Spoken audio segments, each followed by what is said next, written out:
welcome back to our wrap-up episode of the first season of the Weekday Saints Podcast. Can't believe it's been a season. Lakweshia, we have built something that really has been a gift to you and I. Yes.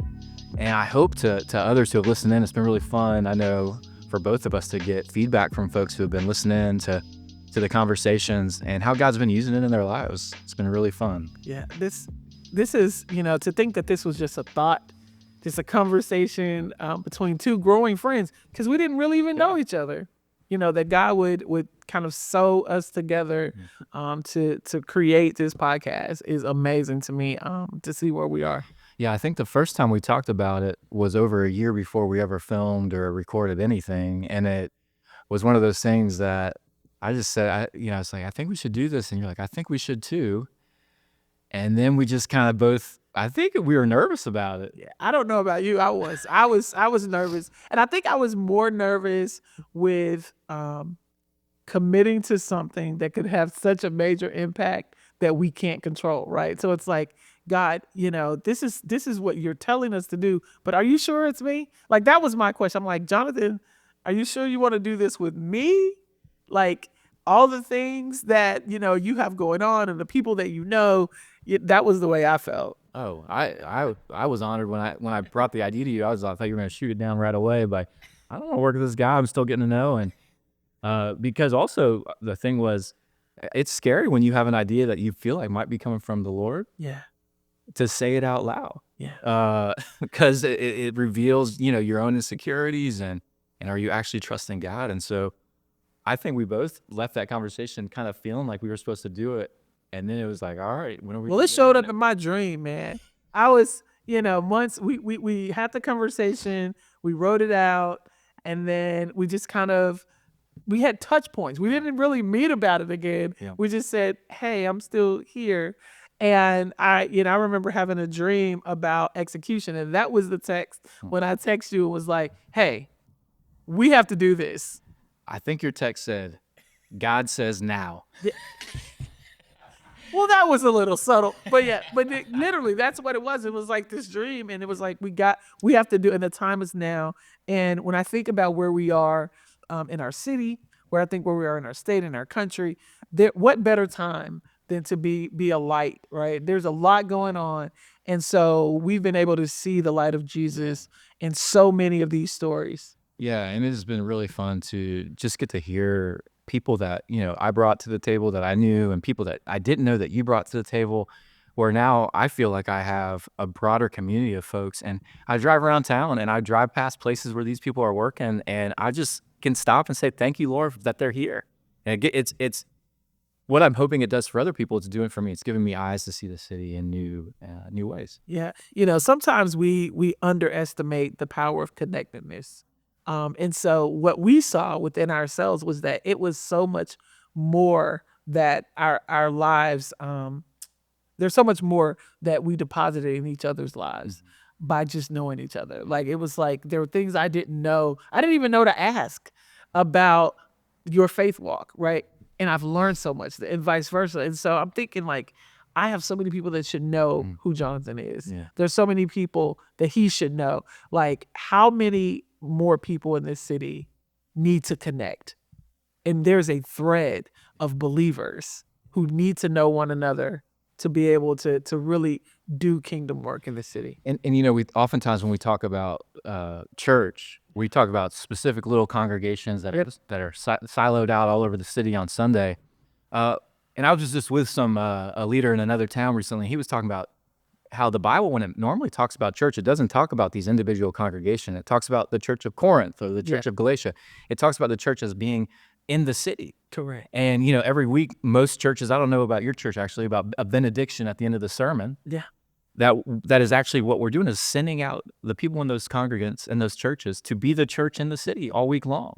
And so the cool thing I love even about the name of our podcast is we're saying this word saint that we oftentimes connect with what happened on Sunday morning, that all week long, these folks are living out the gospel and the work they're called to do in their mundane everyday life. And so getting to highlight a few of those stories was really fun. And it also just broadened my faith and understanding what it means to honor God just in my actual daily life. Yeah. And everybody's work matters. That was such a pinnacle moment in the podcast interviews when we started listening to the differences in why people do what they do. Yeah. Like, it didn't matter if you were an engineer. Like, I remember Beatrice Conley's interview, right? Being the owner of a bridal shop, juxtaposed to the fact that she's a engineer, and what that, how God like weave those two vocations together to put this tapestry, this beautiful tapestry of her life together, that I can be here in moments of the construction of some important parts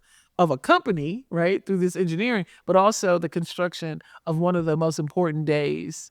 I can be there and contribute to the most important day in a bride's life. Like, that was, I don't think I ever heard a parallel between engineering and bridal shop owner and the bride of Christ ever. It was awesome. It was like, yeah, it was such a good gift.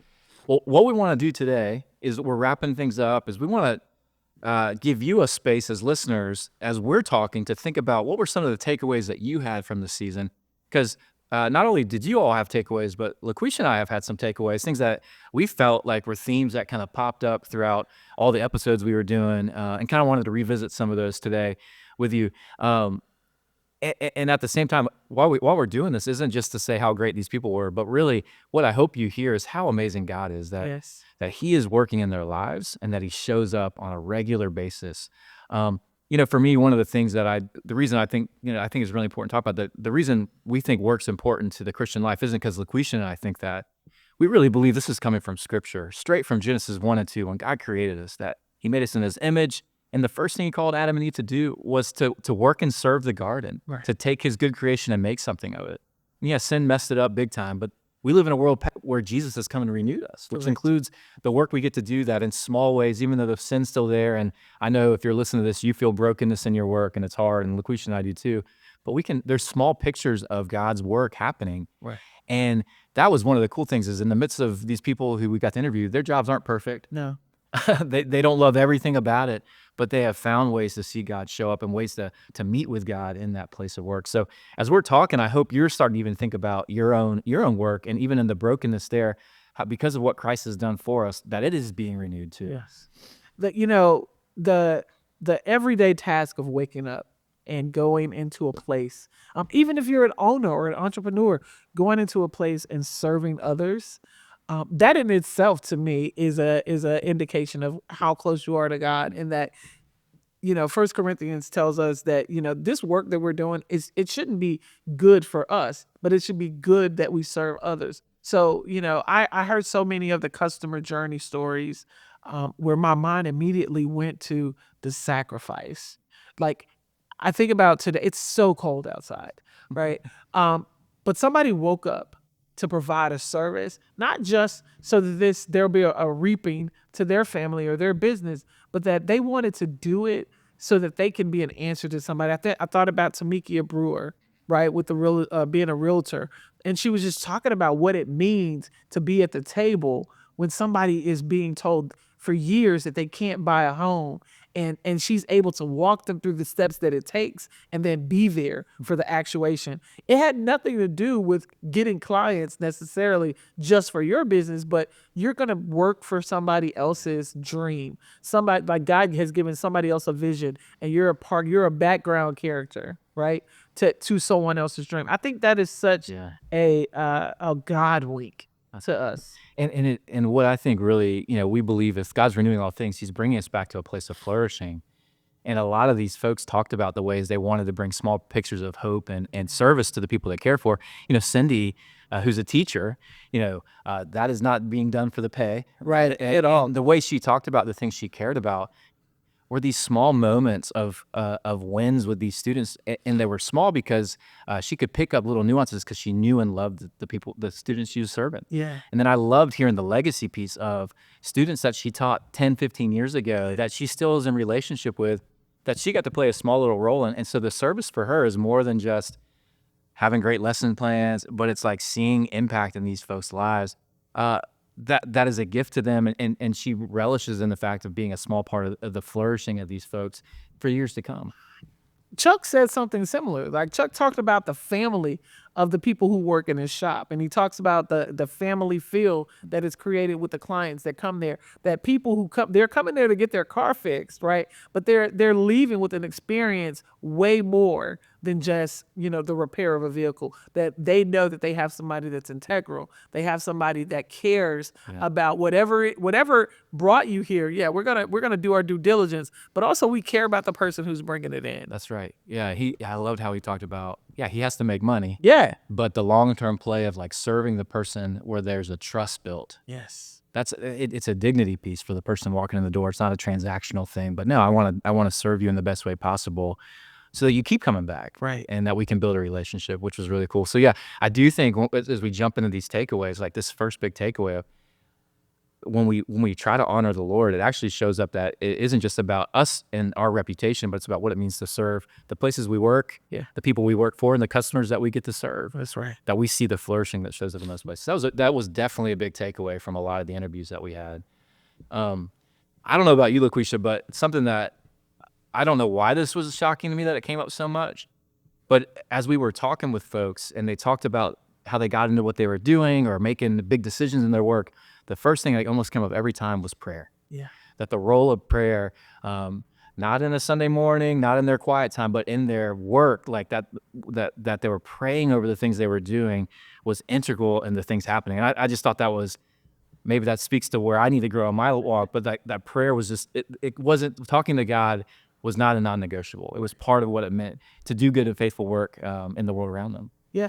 You know, to me, prayer is essential. It's essential in my life. I pray in the morning. I pray all throughout the day because I want to be connected to God. This is not a self-righteous statement. This is really, it's just the way of the life of a believer. Like I need to understand that there are conversations taking place in the heavenlies all day long, right? There's a transference of information. Prayer is my ability to tap into that, like to plug into that, to kind of hear what Holy Spirit is saying all day long. And that's the way I look at prayer. So I can't go a day without praying. So to hear these business owners and these employees talking about prayer, then you know that some people are not just making arbitrary decisions where they sit. They're like, God, how can I best utilize this place that I'm in, right? To help as many people as possible. And everybody is not in the service. Like everybody was not in the service. Like I think about Taryn Anderson with the United Way. Her business was serving others. I think about Anthony Wiley. His business was serving others. Some people are for-profit businesses, but their heart was that of a servant leader. They were, yes, it wasn't just about the money. It was about who I'm showing up for. And I don't know that, but God knows. So I'm going to pray about it so I don't miss who you send to me today. There's an early century monk that I like. His name is Brother Lawrence. He was lame from the 40 Years War. He went to work at a monastery. He was never like the head of a monastery. He worked in the kitchen and he repaired sandals. But there's a little book about him. It's called Practicing the Presence of God. And it was a book that was written from letters he wrote and people's reflections on him, because that lived on because people came to visit him from all over, they said, because he was a man of immense peace. And when you read the book, what it is he lived in communion with God in everything he did. He believed that every conversation was something that he could have with the Father, from washing dishes to sandals to everything, that he had a mindset of that. When I think about that verse that talks about pray without ceasing, that isn't having your eyes closed while you're driving. No. It's realizing God's presence with you and that he's speaking with you. The Bible talks in, I was looking up some verses ahead of time in John chapter 10, where Jesus is talking about being the shepherd. And he talks about, as a shepherd, his sheep know his voice and they listen to it. And one of the things, not just with prayer, was not just speaking to God, but hearing from God. Right. And over again, we would hear someone as they're making a big life decision of changing a career, they talked about knowing they had to do it because they heard it from God. And, for some of us, that, depending on your faith tradition, actually hearing from God is a weird thing. You want to. You're laughing because it's not, but, as a white guy growing up in a Presbyterian, that we oftentimes call the frozen chosen, this idea, it's an intellectual relationship, but what does it mean to hear from God? And I love that verse because it says, if I'm around my shepherd, yes, and if I'm in his word, I know the things in my head that are coming from the Father. There's a quick little story I often give people to that, Jonathan. I often say if your parent, right, your mom, your dad, called your cell phone, but the cell phone was cracked, right? The front cover was cracked and you can't see the name. Yeah. How would you know if it's your mom on the other end? How would you know that call was your mother? How would you know it? I know what her voice sounds like. Right. If I were to come and tell you, Jonathan, your mother said that like you were a lowlife scum, would you believe that? No, I am my mom's favorite for sure. All right. So here's the deal. When God tells us that his children knows his voice, I know my mom, not only her actual voice when I'm audibly hearing it, but I know the cadence. I know the tone. So when God said now for this podcast, I knew that. Yep. He is a now God. Matter of fact, one of my favorite scriptures, and people always leave this word out when they recite it. Now faith is the substance of things hoped for, the evidence of things not seen. Now faith, not later faith. Yeah. But now, right now. So when I heard now, like God said now, that was a confirmation of a voice that I know. And all of these people who talked about these pivotal moments, they knew that this was the moment. Yeah. Even though it didn't feel like it. It didn't feel comfortable. There was actually tension, but they knew that this was the moment that God was telling them to show up. Yeah, I think about Tamikia leaving her role to jump into this real estate. I think about Chris leaving his job to start his own business as running a lawn service. And Johnny Martin. And think about Johnny Martin and leaving a really stable job to follow the passion the Lord put on his heart to serve youth in a holistic way. These aren't small steps, although I think prayer speaks into those small steps. These were massive steps. Right. And that kind of leads into like what I think prayer leads us to in our daily life is there was what I heard in these interviews and people that are all over our city. These are not, these are people that you could easily not even know they were there until you hear their stories. But they're small examples of people who love Jesus all over town doing this. Is they had in light of their prayer life, had immense trust to take the steps they needed to, even though they didn't know what the outcome was going to be. Yes. So, I think about the pivotal career of Nate. Right. And so he ends with barbering. Well, I'm not going to say end because we don't know what he's going to do next. But how he talked about how every person who sat in his chair, like it was a mini therapy session. And I liken it to Shannon, the owner of Cadence Coffee, because that's the way he we talked about the friends who come by the coffee shop that, he was going to minister to those people in an individual way. I think there's some intentionality to how God places us in these unique roles, the roles that nobody sees, the roles that sometimes go unnoticed for the upbuilding of the kingdom, but also for us to become better. Because that was the other part. Like, yes, these people were serving others, but how was that changing them? How is us doing this I don't know about you. I've prayed more. But also I've listened more. Like, I think even in my practical day-to-day vocational part of my life, I listen more attentively and I see people. I work to always see people the way God sees them, but I'm seeing people differently. I'm showing up in spaces differently. And I was hoping that that's what comes out of this podcast. Yeah, me too. And I think that's what happens when you trust God is the expectations we have of, when we made this podcast or when Nate became a barber. I'm thinking about Shannon, even why he even started doing a coffee shop. Our expectations long term of why we do these acts of faith and trust God in these steps, they're not always how God uses them. He works in ways that we couldn't have imagined. That's right. Like that Nate could get a vision that his chair, when people come get their haircut, could be a holy space, or that Shannon wasn't just doing a coffee shop to pay for the church, but that church started oozing out into the coffee shop. Right.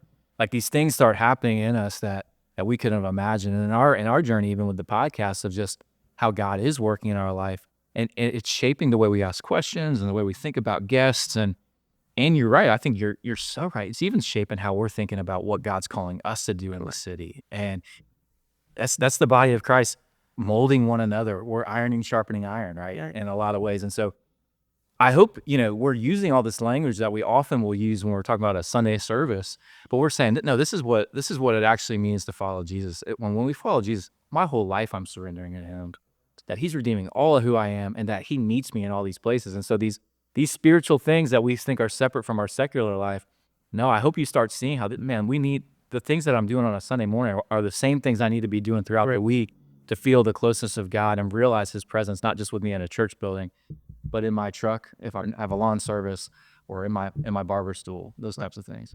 And that you're not alone. Yeah. That's the most, I think the most encouraging piece of this entire season for me was that I'm not a crazy Jesus lover out here in Chattanooga. That there are other people who love Jesus and who are serving Jesus and who are doing what I call marketplace ministry. They're showing up with a passion because they understand that's part of their God-given purpose. And so when people get together, or people are able to get together with other folks who might think like them, there's something empowering about that. I've gotten text messages and encouragement from people all throughout. I saw Shannon last night, actually, all throughout the season, where it was a low day for me. Yeah. Like, God, you call me to do this thing, but it's difficult. It's hard. I think God has given so many examples where it's important for us to be in community. And so there's a community of believers that this podcast has helped me, just like you, to connect with that maybe I didn't know. So I have more people in my tribe that I know are working as unto God. That's so good. Yeah, I think what we're kind of getting at is this idea that, I think for me, the big last takeaway was just, this is ministry. Like, It's ministry. Like, not the podcast is, this is part of the ministry too, but all the people we interviewed, the things that they're doing, whether it's in a nonprofit, a for-profit business, their own startup thing, that they have a chance to minister. I think about Chris Martin. Yeah. He's running this lawn service, and he's doing really good work. He's making lawns look beautiful.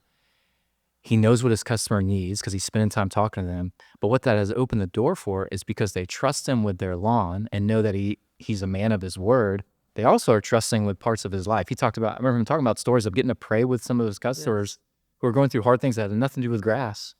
But the Lord put him in a place to do excellent work that opened the door for even a chance for what we would call normal ministry, of praying with someone over something hard. But it wasn't because he was a pastor. It was because he was loving on them by caring for their grass. Right. And I mean, for me, it's like when we get this vision for these little mundane parts of our lives, even though it's not perfect, and we talked even in that podcast about him breaking sprinkler heads and all that kind of stuff. In those moments, the Lord can show up and use us and touch someone's, not just their yard, but their life. Right. This is it's a powerful endeavor to even serve God. I look at our lives, our individual lives, and sometimes we think so much about our checklist, what we have to get done, that we don't get to zoom out and realize that we're just part of God's story. We are a creation that's part of a creation, right? We're a pixel in a picture, but that pixel matters. And so no matter where you sit in the picture, right, that God has created, whatever your work is, it all matters. And that's, to me, that is probably the thing that I want people to walk away with, regardless of where you are, regardless of what you're doing. If you're in a skyscraper downtown, working at the top floor, if you are someone that you would consider a low-level worker in your industry, whatever it is, like, God cares just as much. It's not even like he doesn't wait, like, whose work is most important. If you do it as service to God, you do it as unto God, that matters. And that is what I want people to walk away from this season knowing: your work matters. That's right. There's J.R. Tolkien wrote Lord of the Rings, but he has this little less-known story that we talk a lot of in our faith and work conversations called Leaf by Niggle. It's about this guy named Niggle, and the whole story is about him making this leaf, and he's got this vision for this perfect leaf, and he wants to do it perfect, and he dives in, and then when he dies, he thinks he's a failure, he didn't finish it, and he gets to heaven in the story, and the tree that he had in his mind is there, that the Lord had finished that work, that good work. And I think about that with us, because we're called into the work, daily work that we do, and it never feels like it ends. Right. The work you and I do, especially work with people, that's never ending. Yes. And it can feel really lonely. It can feel like it doesn't matter long term. Right.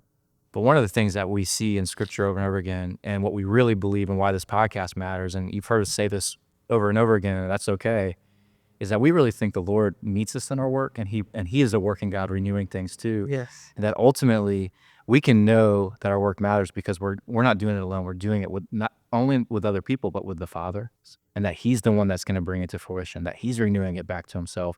So yeah, that's why this work matters, because it's a way we get to commune with the Father and join him in the good work he's already doing in the world all around us.